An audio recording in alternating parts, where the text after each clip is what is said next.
In Devon, the partnership, they were very, very clear that in that sort of environment, although we talk about innovation quite often as being about radical, and radical versus incremental change, actually often radical innovation does not work unless you've got an underbelly of consistent relationships where people can trust.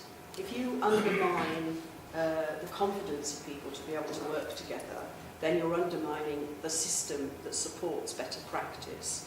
And so there are different sorts of innovation, and some of them, like products, like mobile phones, what we call fly to the market very quickly. Nobody has to do anything.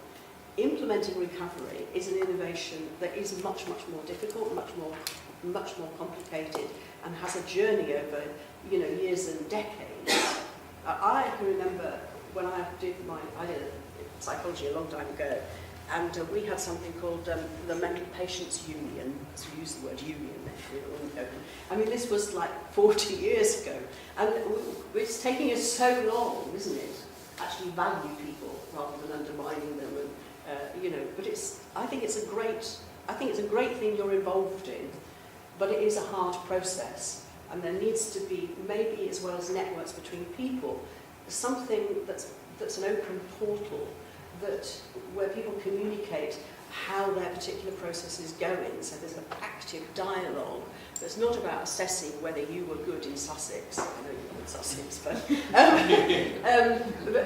that is much more live, because I think that's possible now. That it could be quite helpful, and people in leadership positions, particularly in trusts, are exposed to terrible, battering of having to be compliant, and so they need support as well about saying, for those people who are more active in the process, giving them more information that's not about facts that are listed, in a very sort of formulaic way, but just feedback saying this is really working and why, and helping them be able to characterise the journey that you're going through rather than waiting for somebody to prescribe it for you.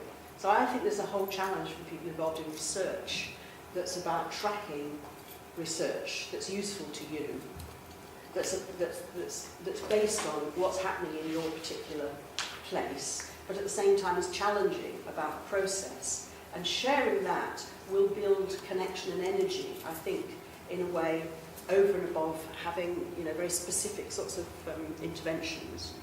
I have quite a few of these, but even it's still on the web.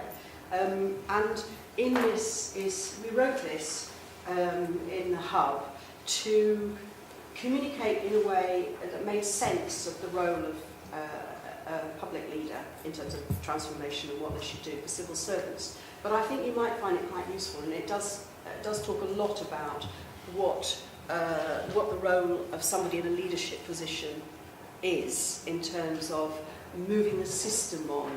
And I can email the Rethink, if you'd like a copy of that. And the actual report that we did, I haven't got that many of these, but I can email you a copy of that, and that will give you much more detail about the sorts of things that came out of the specific research. And the significant things that I know Julie's going to talk a bit about.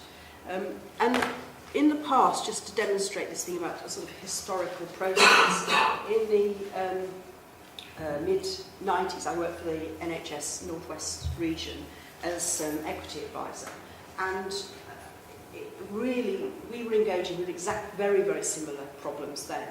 And we did this research on what are the conditions for collaboration. We called it collaboration, not innovation. And that was financed through a management, an innovation research fund. And a lot of, what was interesting about it was that we tracked very different contexts where 2 or 3 of them were partnerships delivering learning disabilities, and the other 2 were mental health organisations. But then we threw up very similar problems about how do we achieve culture change. And again, the evidence was about the tension between compliance to existing performance management targets, etc., etc. And things haven't changed that much. It's not, these big arguments that we have at the moment, this big furore we have in the media about whether it's Labour or whether it's the coalition. I mean, we've got to get beyond that. It's the same, isn't it? I mean, we never have a serious conversation about how we have institutional systems that actually grew up a long time ago to deliver standard services, etc., etc.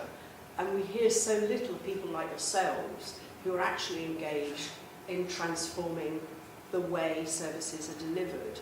And so I'm interested to hear from all of you, really. I'm going to stop there. But I encourage you to read these things. Thank you.